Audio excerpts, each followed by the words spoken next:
اور حضرت عباس اتنے حسین اور جمیل تھے، سارے بنی ہاشم جمیل و خوبصورت تھے، بنی امیہ بدصورت تھے، تاریخ کہتی ہے بنی امیہ بدصورت تھے۔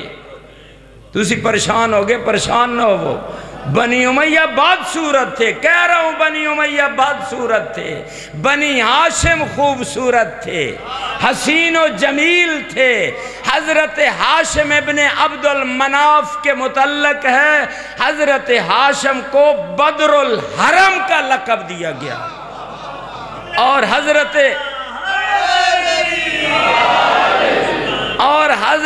عبداللہ ابن عبد المطلب پیمبر گرامی اسلام کے والد گرامی حضرت عبداللہ کو مصباح الحرم کا لقب دیا گیا، حرم کا چراغ، اتنے خوبصورت تھے۔ اور اگر سارے بنی ہاشم کو جمع کیا جائے، سارے بنی ہاشم اکٹھے ہو جائیں، ان بنی ہاشموں کے چاند کا نام حضرت عباس ہے۔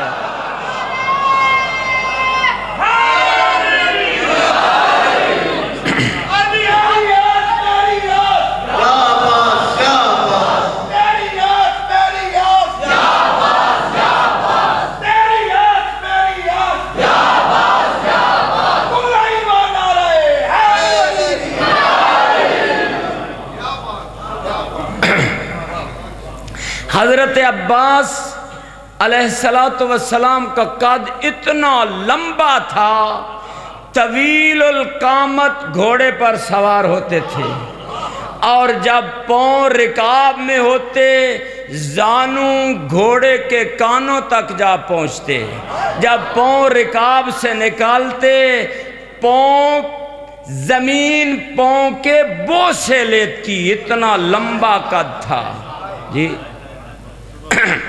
اور حضرت کا ایک لقب باب الحوائج ہے، ائمہ میں سے ایک باب الحوائج ہیں، حضرت موسیٰ کاظم علیہ السلام اسیر بغداد باب الحوائج ہیں، اور شہدائے کربلا میں سے باب الحوائج حضرت ابو الفضل العباس ہیں۔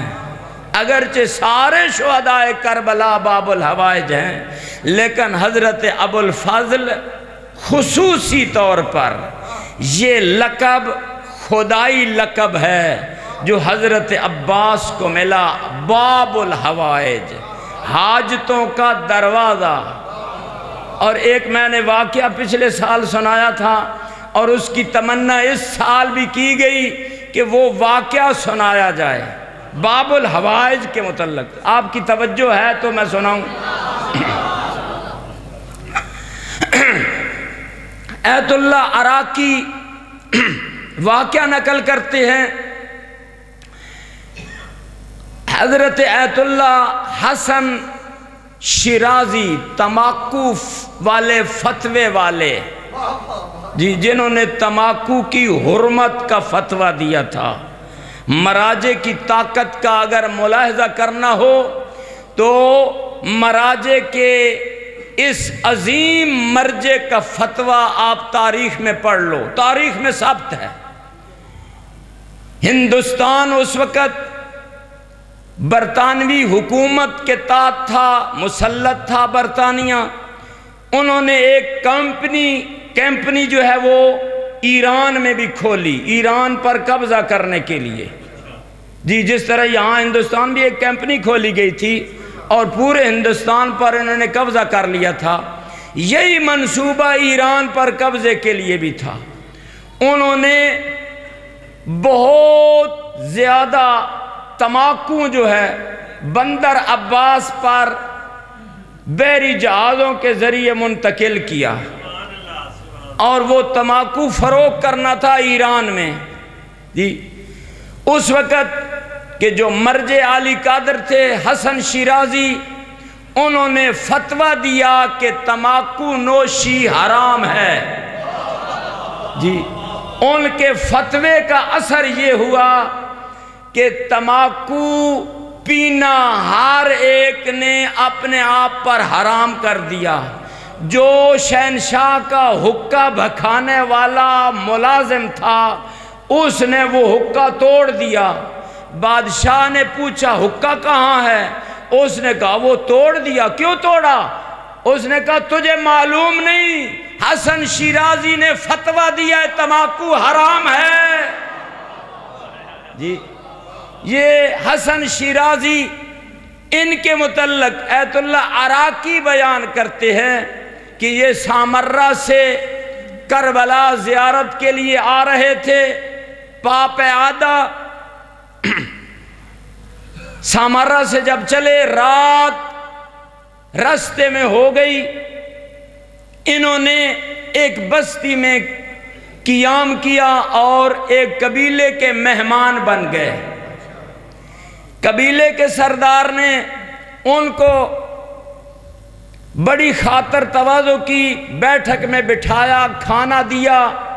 خاطر تواضع کے بعد جب استراحت کرنے لگے، اوپر سے ایک عورت اس بیٹھک میں داخل ہوئی۔ وہ کہتی ہے السلام علیکہ یا خادم العباس، اے عباس کے خادم تجھ پر میرا سلام ہو۔ جی حسن شیرازی اس قبیلے کے سردار سے پوچھتے ہیں یہ عورت کون ہے اور اس کا طرز سلام عجیب ہے، کیا وجہ ہے؟ قبیلے کا سردار کہتا ہے یہ میری بہن ہے اور اس کے سلام میں ایک راز کی بات ہے۔ قبیلے نے بیان کیا کہ ایک دفعہ میں سخت بیمار ہو گیا، اتنا سخت بیمار ہوا کہ مجھ پر جان کنی کی حالت طاری ہو گئی۔ میں غشی میں چلا گیا، جس طرح جان کنی کی حالت ہوتی ہے۔ تو یہی میری بہن ایک گھر کے بہر ایک ٹیلا تھا، اس پر چڑھ گئی اور اس نے بال کھول دیے، کربلا کی طرف منہ کر لیا۔ کربلا کی طرح منہ کر کے کہتی ہے یا باب الحوائج، یا ابو الفضل العباس، میرے بھائی کو خدا سے شفا لے کر دو۔ یہ شخص کہتا ہے جو غشی کی حالت میں تھا، یہ کہتا ہے کہ مجھ پر ایک ایسی حالت طاری ہوئی، میں نے دیکھا کہ دو نورانی شخصیتیں ہیں، دو ہستیاں نورانی ہیں جو میرے سرانے کھڑے ہیں۔ میں اپنی بہن کو بھی دیکھ رہا تھا، حالت غشی کی تھی، جان کنی کی، سمجھ رہے ہو نا، جان کنی کی حالت تھی۔ میں اپنی بہن کو بھی دیکھ رہا تھا جو پکار رہی تھی یا ابو الفضل العباس، یا باب الحوائج، مجھے خدا سے میرے بھائی کو شفا لے کر دو۔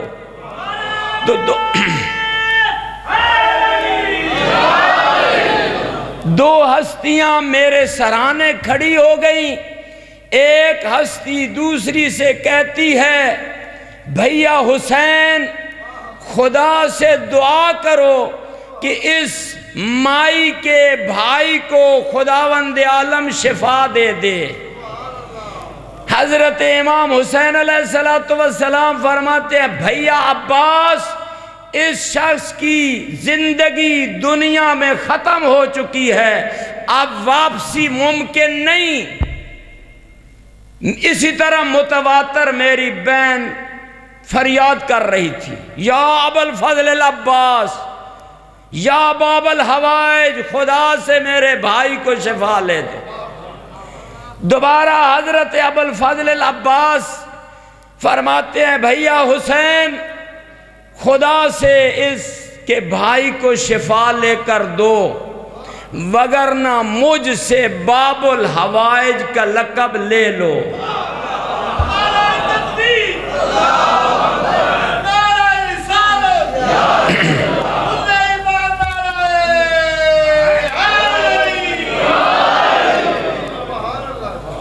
حضرت امام حسین علیہ السلام نے بڑی توجہ سے عرش خدا کی طرف دیکھا اور تھوڑی دیر بعد فرماتے ہیں عباس خداوند عالم آپ پر سلام بھیج رہا ہے اور خدا فرما رہا ہے اے عباس یہ باب الحوائج کا لقب قیامت تک تیرے لیے ہی ہے، قیامت تک یہ باب الحوائج کا لقب تیرے لیے رہے گا، تیرے عزت و احترام کے لیے اس کے بھائی کو ہم نے زندگی دے دی ہے۔ اور ان کا رئیس، قبیلے کا رئیس کہتا ہے اس میری بہن کو اس دن سے لے کر آج تک جب بھی کسی نورانی شخصیت کو دیکھتی ہے اس کو یہی کہہ کے پکارتی ہے السلام علیکہ یا خادم العباس۔ بڑی عظمت ہے حضرت عباس کی، حضرت فاطمہ الزہرا حضرت عباس کو اپنا بیٹا سمجھتی ہیں۔ ایک شخص کہتا ہے کہ میں زیارت امام حسین علیہ السلام کے لیے کربلا گیا اور میں ہر روز امام حسین علیہ السلام کی زیارت کرتا اور کبھی کبھی حضرت ابوالفضل العباس کی بھی زیارت کرتا، کبھی کبھی، ہر روز امام حسین علیہ السلام کی زیارت کرتا۔ ایک دن میں نے عالم خواب میں دیکھا بی بی یہ دو عالم ہیں اور میں نے جب سلام کیا انہوں نے میری طرف کوئی اعتنا نہیں کی، اعراض کیا۔ میں نے عرض کی میرا ماں باپ آپ پر قربان جائیں، آپ مجھ سے اعراض کیوں کر رہی ہیں؟ بی بی فرماتی ہیں تو میرے بیٹے کی زیارت نہیں کرتا۔ میں نے عرض کی بی بی جان میں ہر روز آپ کے بیٹے حسین کی زیارت کرتا ہوں۔ بی بی فرماتی ہیں میرا بیٹا عباس اس کی تو زیارت کم کرتا ہے، وہ بھی میرا بیٹا ہے۔ بڑی عظمت ہے حضرت عباس کی۔ شاہ ایران کا دور تھا، اس وقت جو مرج علی قدر ایران میں تھے سید عبدالکریم حائری جو مؤسس حوزہ علمیہ قم ہیں، رضا شاہ پالوی نے اعلان کیا کہ کوئی عورت باپردہ گھر سے باہر نہیں نکل سکتی، بغیر مکنہ و چادر کے باہر نکلے، چادر کرنا ایران میں جائز نہیں، اعلان کر دیا گیا۔ پولیس والوں کو حکم دیا گیا کہ کوئی بھی عورت چادر کر کے آئے تو اس کی چادر کو اتار لیا جائے۔ 2 لائن پولیس والے انتہائی عورتوں کو اذیت کرتے تھے، جو بھی بی بی چادر کر کے نکلتی اس کی چادر کو چھین لیتے۔ ایک دفعہ یہی 2 پولیس والے ایک عورت کو دیکھتے ہیں، اس نے چادر کی ہوئی ہے، ایک لائن اس کے پیچھے ہو جاتا ہے، اس کی چادر اس کے سر سے چھیننے کی اس نے کوشش کی۔ بی بی نے اسے واسطے دیے، یہاں تک کہ اسے واسطہ دیا کہ میں تجھے حضرت ابوالفضل العباس کا واسطہ دیتی ہوں، میری چادر کو ہاتھ نہ لگا۔ اس نے گستاخی کی۔ اس لعین نے کہا کہ اگر حضرت ابوالفضل العباس نعوذ باللہ اتنے ہوتے تو اپنے بازو بچا لیتے۔ یہ جب اس لعین نے گستاخی کی، حمام میں گیا، ایک زوردار تماچا اس کے منہ پر لگا، اتنا زوردار تماچا تھا کہ اس کا منہ کالا ہو گیا اور وہیں حمام میں فنار ہو گیا۔ اتنی عظمت والے ہیں حضرت عباس۔ بر محمد و آل محمد صلوات۔ بہت سارے معجزات ہیں حضرت ابوالفضل العباس کے، سنو گے؟ ایک واقعہ اور بھی میں آپ کی خدمت میں بیان کرتا ہوں۔ مشہد سے طیارہ اڑا، مہرآباد تہران اس نے آنا تھا۔ راستے میں جب تہران کے بالکل ایئرپورٹ کے قریب پہنچا اور طیارے والے نے سپیکر سے اعلان کیا کہ طیارہ مہرآباد پر اترنے والا ہے ایئرپورٹ پر، تھوڑی دیر کے بعد اعلان ہوا کہ طیارے کے جو ٹائر ہیں وہ نہیں کھل رہے، نقص فنی ہو گیا ہے، کسی وقت بھی طیارہ ایئرپورٹ پر گر کر تباہ ہو جائے گا، تیار ہو جاؤ۔ جب یہ اعلان ہونا تھا لوگوں میں اضطراب، لوگ رو رہے تھے، ایک دوسرے کو وداع کہہ رہے تھے، اور اس طیارے میں کوہرام ماتم برپا ہوا۔ ایک عیسائی عورت جو ارمینا کی تھی اس نے بلند آواز سے کہا، یا ابا الفضل العباس، اپنے مسلمانوں پر رحم کرو۔ یہ اس کا کہنا تھا۔ اعلان ہوا کہ اب طیارے کے ٹائر کھل گئے ہیں اور طیارہ صحیح سالم ایئرپورٹ پر اتر گیا۔ بر محمد و آل محمد صلوات۔